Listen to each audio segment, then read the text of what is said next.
Hi everyone, कैसे हो आप सभी लोग। आई होप आप लोग अच्छे होंगे। मैं हूं राहुल जेसवाल एंड स्वागत करता हूं आप सभी का एक बार फिर हमारे यूट्यूब चैनल JR ट्यूटोरियल्स में। फ्रेंड्स, आज अगेन आपके सामने एक मोस्ट इंपॉर्टेंट फिजिक्स का लेक्चर वीडियो लेकर आ गया हूं दोस्तों, जिसमें हम पढ़ने वाले हैं हमारे 11th स्टैंडर्ड के लिए फिजिक्स सब्जेक्ट का जो हमारा चैप्टर नंबर 8 चल रहा था दोस्तों, जिसका नाम है साउंड।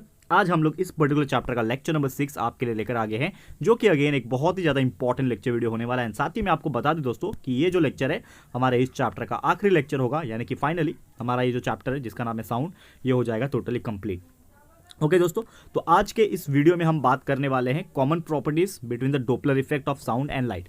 तो आपको याद होगा कि लेक्चर नंबर 5 जो हमने किया था उसमें हमने डॉपलर इफेक्ट क्या होता है ये आपको एक्सप्लेन किया था। तो फिर से अगर आपको याद दिलाए तो डॉपलर इफेक्ट जो होता है दोस्तों वो क्या होता है, it is nothing but the sound comparison between the two particular objects. Like मैंने आपको एक एग्जांपल से बताया था कि अगर हम एक ट्रेन में बैठे हैं और हमारे बाजू से एक और ट्रेन चल रही है, तो हम जब दूसरे ट्रेन में बैठे होते हैं तो वो जब बाजू से हमारी गुजरती है तो हमें एक साउंड महसूस होता है। ठीक है, तो वो जो साउंड होता है, जैसे ही वो ट्रेन आ रही होती है तो वो साउंड कुछ और सुनाई देता है, एंड वो ट्रेन जब पास होकर चली जाती है फटाक से, तो वो जो साउंड होता है वो कुछ और तरीके से सुनाई देता है। तो ये जो इफेक्ट है, यानी कि साउंड का जो इफेक्ट आ रहा है ना, इसी को डॉपलर इफेक्ट बोलते हैं। तो इसके बहुत सारे प्रॉपर्टीज होते हैं एंड कुछ एप्लीकेशंस भी हम देखेंगे आज।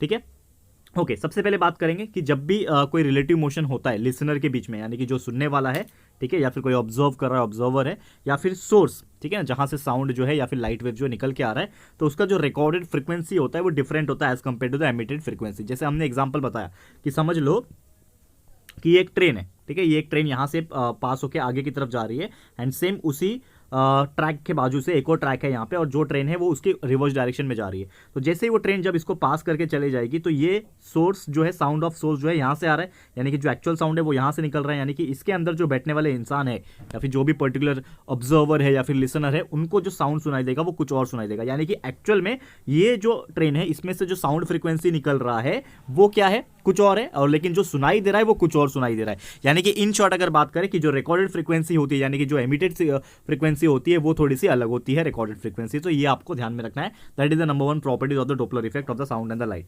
ठीक है, और वही रिकॉर्डेड फ्रीक्वेंसी अगर बात करें तो it is always higher than the emitted frequency. ठीक है, जो आपका रिकॉर्डेड फ्रीक्वेंसी होता है वो हमेशा किससे ज्यादा होता है, एमिटेड फ्रीक्वेंसी से ज्यादा होता है, हमेशा हायर रहता है, ये आपको याद रखना है। और जब भी कोई रिलेटिव अप्रोच होता है, यानी कि जब भी कोई दो ऑब्जेक्ट के बीच में कंपैरिजन हो रहा होगा या फिर रिलेटिव मोशन हो रहा होगा, जैसे कि हमने ट्रेन का एग्जांपल आपको देके बताया कि दो ट्रेन आपस में इंटरसेक्ट करके जा रही है, इसका मतलब क्या हो रहा है, कहीं ना कहीं इन दोनों के बीच में एक रिलेटिव मोशन हो रहा है। तो जब भी कोई रिलेटिव अप्रोच हो रहा है, रिलेटिव मोशन हो रहा है, तो जो रिकॉर्डेड फ्रीक्वेंसी है हमेशा एमिटेड फ्रीक्वेंसी से ज्यादा रहेगा। और अगर यहाँ पे रिकॉर्डेड फ्रीक्वेंसी जो है लोअर रहेगा, तो इसका मतलब ये है कि उधर पे क्या है, रिलेटिव रिसीड है, यानी कि कहीं पे रिलेटिव अप्रोच नहीं हो रहा है, दोनों एक ही पर्टिकुलर स्पीड से ट्रैवल कर रहे हैं। तो ठीक है, तो ये आपको ध्यान में रखना है। वही अगर बात करें कि जो वेलोसिटी ऑफ लिसनर है या फिर जो सोर्स का वेलोसिटी होता है, अगर वो छोटा रहेगा, बहुत ज़्यादा स्मॉलर रहेगा, तो हम लोग बोल सकते हैं कि जो वेव स्पीड है, जो स्पीड ऑफ साउंड या फिर लाइट रहेगा, तो उसको हम लोग क्या यूज़ कर सकते हैं, as a relative velocity use कर सकते हैं। मतलब इन शॉर्ट, अगर हमारा लिसनर का वेलोसिटी या फिर जो हमारा सोर्स का वेलोसिटी है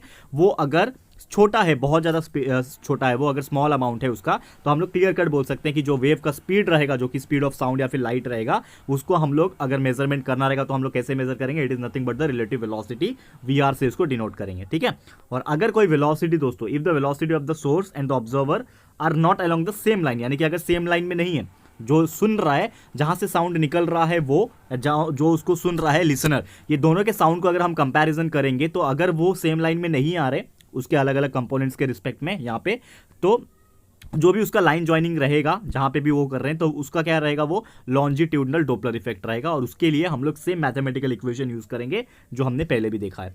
क्लियर है, तो उम्मीद करता हूं कि ये चीज आपको समझ में आ गया होगा। अब चलते हैं यहाँ पे कुछ डिफरेंस की तरफ। ये आपने क्या देखा दोस्तों, यहाँ पे कुछ प्रॉपर्टीज देख लिया कि कौन कौन से प्रॉपर्टीज थे हमारे डॉपलर इफेक्ट के, साउंड की बात करें या फिर लाइट की बात करें। अब इनके बीच में क्या क्या डिफरेंसेस आता है, like major differences between the Doppler effect and the sound and light.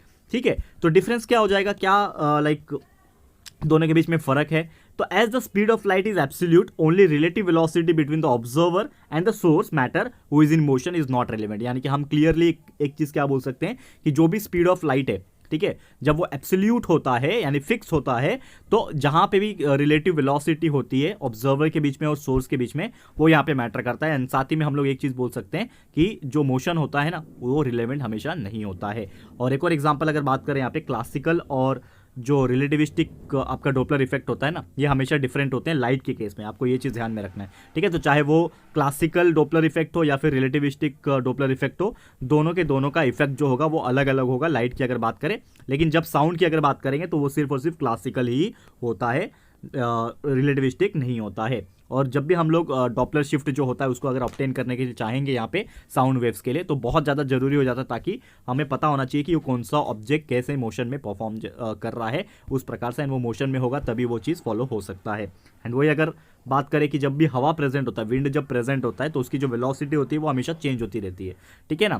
तो जो स्पीड ऑफ साउंड होता है वो हवा के हिसाब से चेंज होता रहता है, बिकॉज डॉपलर शिफ्ट जो होता है ये हमने पहले भी पढ़ा हुआ है, ठीक है ना। डॉपलर शिफ्ट क्या होता है, जैसे ही विंड का फ्रीक्वेंसी वहाँ पे आता है तो जो आपका एग्जैक्टली जो आपको साउंड जो सुनाई दे रहा था, हो सकता है उसके साउंड वेव्स में डिफरेंस आ जाए एंड आपको थोड़ा सा अलग लेवल पे सुनाई दे। तो जो डॉपलर शिफ्ट हो रहा है इट इज़ नथिंग बट एक टाइप ऑफ है डॉपलर इफेक्ट का। तो आपको एक चीज़ याद रखना है कि जब भी कोई विंड जब प्रेजेंट होता है, जब ज़्यादा विंड फ्लो हो रहा है, तो वो वेलोसिटी ऑफ साउंड यानी स्पीड ऑफ साउंड को हमेशा चेंज कर देता है, जिसके वजह से डॉपलर शिफ्ट हो जाता है।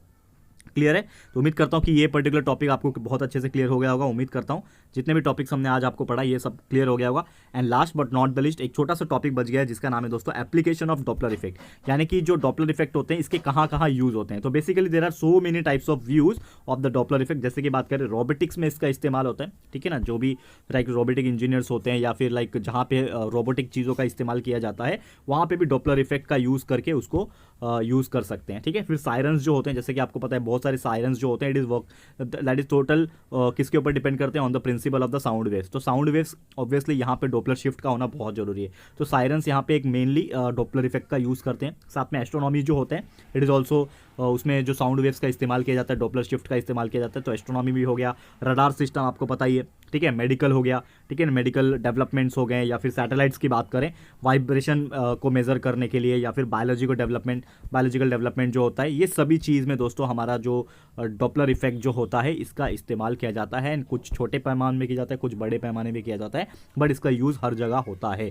क्लियर है। तो उम्मीद करता हूँ कि ये भी चीज़ आपको समझ में आ गया दोस्तों। तो यही था हमारा आज का छोटा सा लेक्चर वीडियो, जिसमें हमने बचे हुए टॉपिक जो थे आपके, ठीक है, वो कवर करा दिए। क्योंकि देखा जाए तो प्रीवियस जो हमारा लेक्चर था वही हमारा आखिरी लेक्चर था, लेकिन कुछ पार्ट छोटे छोटे बचे हुए थे, यानी कि कुछ डिफरेंसेस बचे थे, कुछ प्रॉपर्टीज बचे थे और कुछ एप्लीकेशंस बचे थे, तो वो अभी हमने करा दिए। बहुत ही छोटा सा टॉपिक था एंड हो सकता है ये जो आज हमने पढ़ाया है ये आपको एग्जाम्स में पूछे, क्योंकि बेसिकली एक एक दो मार्क्स के लिए क्वेश्चंस आपको जो पूछते हैं वो प्रॉपर्टीज या फिर डिफरेंसेस या फिर एप्लीकेशंस में से ही पूछे जाते हैं, ठीक है। तो इसको जरूर से पढ़ लेना एंड जो भी चीज़ आज हमने पढ़ा है उसको वापस से राइट डाउन करके थोड़ा प्रैक्टिस भी कर लेना और उसको लर्न भी कर लेना। क्लियर है। तो इसी के साथ दोस्तों हमारा आज का लेक्चर वीडियो होता है समाप्त एंड इसी के साथ हमारा ये जो चैप्टर है दोस्तों ये भी होता है टोटली कंप्लीट, 100% कंप्लीट हो गया ये चैप्टर हमारा। एंड जो भी बचा कुचा लाइक चैप्टर्स बचे हैं आपके फिजिक्स के सिलेबस के अंदर उसको भी हम लोग धीरे धीरे लेकर आएंगे और आपका जो सिलेबस है उसको भी जल्द से जल्द कंप्लीट करने की कोशिश करेंगे। तो नेक्स्ट लेक्चर जब भी लेकर आऊँगा उसमें आपके लिए एक और नया चैप्टर की शुरुआत करूँगा, ठीक है। तो thank you so much for watching this video and उम्मीद करता हूँ आज जितने भी टॉपिक्स आज हमने कवर किए ये सब आपको क्लियर हो होंगे। और ये वीडियो आपको कैसा लगा है दोस्तों प्लीज हमें कमेंट करके बताइएगा, अपनी राय और सजेशन जरूर से दीजिएगा।